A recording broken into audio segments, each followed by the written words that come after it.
We got to have middle-class families up in front. We can't, we don't mind the Republicans joining us. They can come for the ride, but they got to sit in back.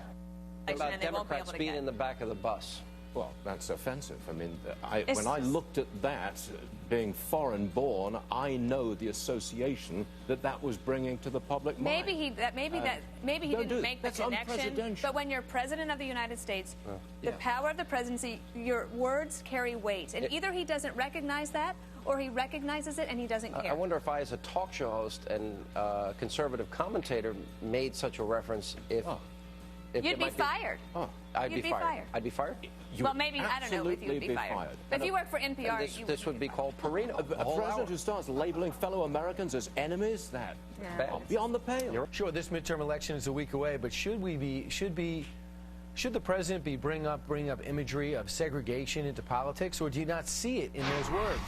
So now we have a president referring to this kind of malignant, charged era in American history, and saying in a long narrative, and it's incredible what he said, that somehow the car is in the ditch, that the Republicans are at the...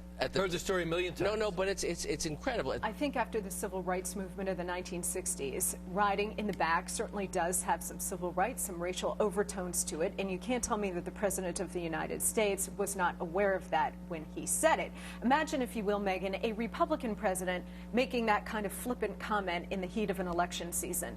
That Republican president would be facing all kinds of mass protest rallies being led by Jesse Jackson and Al Sharpton. They'd be screaming bloody murder. There might even be a movement to impeach at this point. But this man gets away with it. I found his comment there appalling.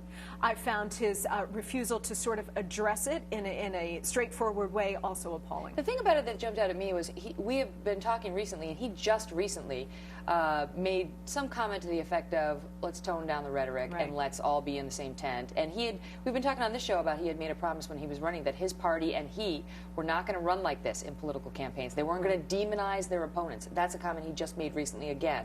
And then you hear him not only say that, but say this on an interview radio with Univision. Listen.